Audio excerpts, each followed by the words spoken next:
अस्सलाम वालेकुम एवरीवन। हमारी एक चैनल पे नई वीडियो पे आप सबको वेलकम। इस चैनल के ऊपर हम लोग रैंडम चीज़ों पे अपना ओपिनियन देते हैं। शायद कुछ लोगों को हमारा ओपिनियन समझ में आ जाए, कुछ लोग रिलेट कर पाए और शायद कुछ नहीं कर पाए। तो अब आजकल आप जानते ही हैं कि जब से डकी भाई रिलीज हुआ है और रजब बट के ऊपर तमाम कोर्ट की इंक्वायरियां चलना शुरू हुई हैं, तब से लोगों का व्लॉगिंग के रिलेटेड बहुत सारे ओपिनियंस हैं जिनके ऊपर आज हम डिस्कशन करेंगे। तो सबसे बड़ा जो लोगों का सवाल है, आप कह सकते हो कि लोग जिस चीज को मानते हैं वो ये है कि फैमिली व्लॉगिंग जो है हमारे मुआशरे को खराब कर रही है और फैमिली व्लॉगिंग की वजह से ही आजकल की जो नौजवान नस्ल है वो बिगड़ रही है। अब कुछ लोग इसके फेवर में हैं तो कुछ लोग इसके अगेंस्ट हैं। इसके ऊपर जरा हम अपना रिव्यू देते हैं। अब देखिए, फैमिली व्लॉगिंग जो है वो सबसे पहले ठीक है, जो बंदा बना रहा है अपने चैनल पे डाल रहा है वो तो अपलोड कर रहा है, लेकिन उसको देखने वाले हम लोग खुद हैं। हम खुद फैमिली व्लॉगर्स को देख के उनसे इंस्पायर होते हैं कि उनके पास कितना पैसा है, कौन से व्लॉगर ने नई गाड़ी खरीदी, कौन से व्लॉगर ने गिफ्ट में सोने की चेन दी, कौन उम्रे पे जा रहा है।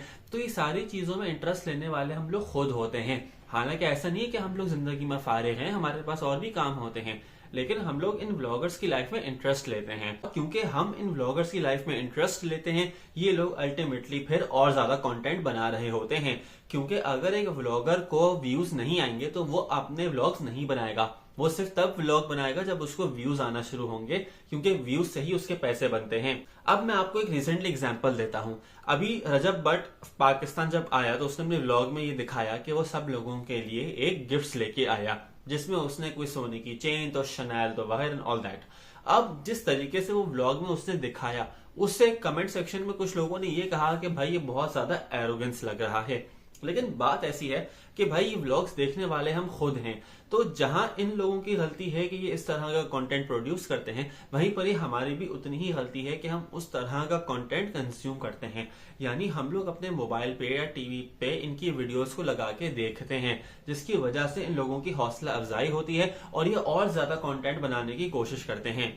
आप लोगों ने शायद एक और चीज नोटिस की होगी कि जब भी कोई व्लॉगर सक्सेसफुल था लेकिन एकदम से उसके व्यूज आना कम हो गए, या लेट सपोज के लोगों ने उसका पसंद करना छोड़ दिया, तो वो कोई ना कोई ऐसी हरकत जरूर कर देता है जिससे वो एकदम लाइमलाइट में आ जाए। अब चाहे वो कोई उल्टा सीधा व्लॉग बनाना हो या किसी ऐसी चीज के ऊपर वीडियो बनाना जो बहुत ज्यादा रिलीजियस। बात ये आ जाती है कि अगर इसके अंदर हमारी भी गलती है और सामने वाले की भी गलती है तो हमको करना क्या चाहिए। तो बात इसमें सिर्फ इतनी सी है कि हम लोगों को अपने आप को पहले ये देखना चाहिए कि क्या इस तरह का कंटेंट कंज्यूम करना हमारे लिए अच्छा है कि नहीं।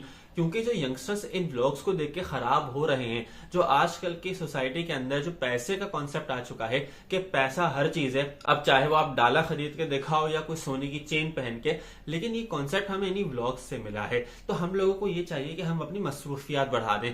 जब एक आदमी बिजी होगा तो उसके पास इन सारे व्लॉग्स को देखने का टाइम ही नहीं होगा।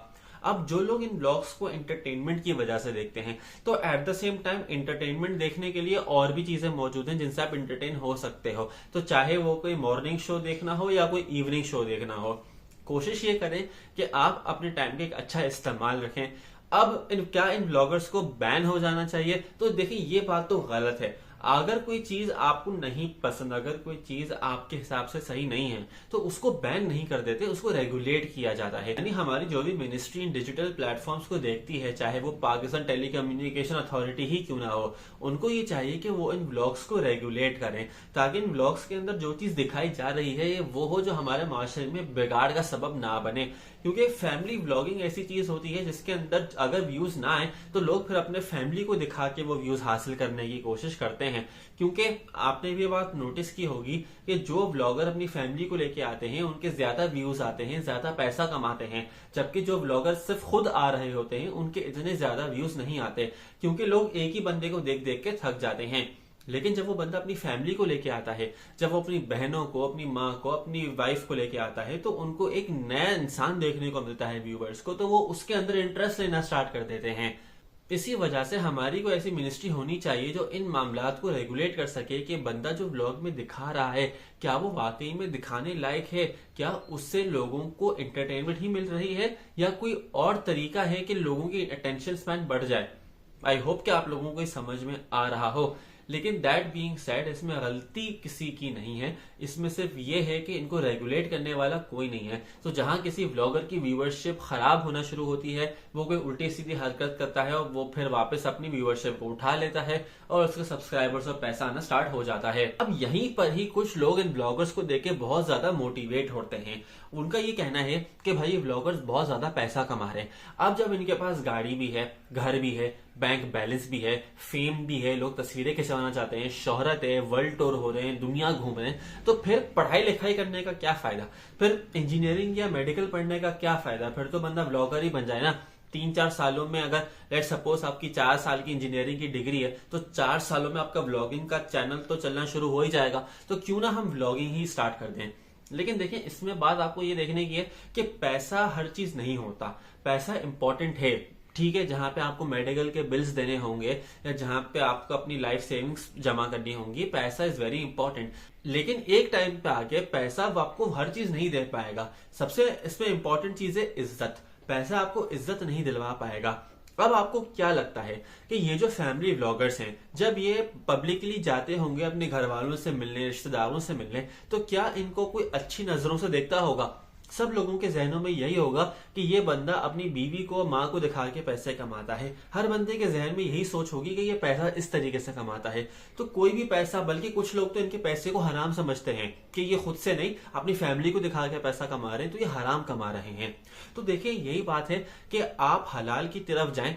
हलाल में कम है लेकिन बरकत होती है, हराम ज्यादा होता है लेकिन बरकत नहीं होती। हर ब्लॉगर हराम पैसा तो नहीं कमाता, लेकिन आप खुद भी देख सकते हो कि कुछ ब्लॉगर्स कितनी एक्सट्रीम हद तक चले जाते हैं व्यूअरशिप के लिए। अगेन, आप लोग पढ़ाई लिखाई करें, पैसा इंपॉर्टेंट है, पढ़े लिखे लोग भी पैसा कमाते हैं। ये जो सैम ऑल्टमैन है जिसने इस चैट जीपीटी को बनाया है, वो भी तो पढ़ा लिखा इंसान है ना। अगर हम मार्क जकरबर्ग की बात करें तो भले ही वो यूनिवर्सिटी ड्रॉप आउट है, लेकिन वो यूनिवर्सिटी ऑफ ओकाड़ा का ड्रॉप आउट तो नहीं है ना, वो हार्वर्ड का ड्रॉप आउट है। तो ये सब पढ़े लिखे लोग हैं। पढ़े लिखे लोग भी दुनिया में कामयाब हो सकते हैं। आपको भी पढ़ाई लिखाई करके मास्टर्स के लिए या पीएचडी के लिए, या शायद आपको बाहर जॉब मिल सकती है, तो आप बाहर जा सकते हैं। आप इस पे ध्यान दें कि आप जो है अपनी एक राह को चुनें और फिर इसके ऊपर कंसिस्टेंटली रहें। जहां तक बात आ जाती है सोशल मीडिया पे कंटेंट क्रिएशन की, तो जरूरी नहीं कि आप सिर्फ व्लॉग्स बनाएं। अगर आप एक स्टूडेंट हैं और आप पढ़ाई लिखाई का कंटेंट बनाते हैं, तो आप उसी कंटेंट को यूट्यूब पे दिखा दें। आप जो है, जो इंडिया के चैनल्स हैं जैसे गेट स्मैशर्स हो गया, आप उसी की तरह अपना ही एक पाकिस्तानी यूट्यूब चैनल खोल लें। आप पढ़ाई लिखाई का कंटेंट सिखाना शुरू कर दें, क्योंकि देखो, पढ़ाई लिखाई के कंटेंट में ना कैमरा क्वालिटी मैटर नहीं करती। लोग आपको आपके कॉन्सेप्ट के समझाने के तरीके की वजह से देखते हैं कि ये बंदा जो हमें बोल रहा है वो कितना इफेक्टिव है। कैमरा क्वालिटी आपकी भले 144 पिक्सल हो, लेकिन अगर आपको कोई चीज समझाना आती है और आप अच्छे तरीके से समझा पा रहे हो, तो आपकी व्यूअरशिप बढ़ेगी, आपको सब्सक्राइबर्स मिलेंगे। पढ़ाई लिखाई के कंटेंट की सबसे अच्छी बात यही होती है कि लोग आपको आपकी सुनने की वजह से देखते हैं कि आपकी ऑडियो क्या है, बोल क्या रहे हो। भले ही आवाज हल्की आ रही हो, लेकिन अब जो चीज समझाओ वो सही हो। तो आप लोगों को अगर कोई चैनल खोलना ही है, तो आप पढ़ाई लिखाई का खोलो, या कोई ऐसा चैनल खोलो जिसमें आप फैक्ट्स एंड फिगर्स को डिस्कस कर रहे हो, आप चीजों को डिबंक कर रहे हो, आप ऐसी चीजों को डिस्कस कर रहे हो जिससे आपको भी कुछ इन्फॉर्मेशन मिले, अच्छा लगे, दूसरे को भी अच्छा लगे। सिर्फ अंधाधुंध फैमिली व्लॉगिंग के पीछे मत जाइए। आई होप ये वीडियो समझ में आई होगी। अगर आप लोगों के कोई सवाल है तो कमेंट सेक्शन में बताइएगा, क्योंकि I would love to give my opinion on it. Thank you for watching, subscribe and अल्लाह हाफिज।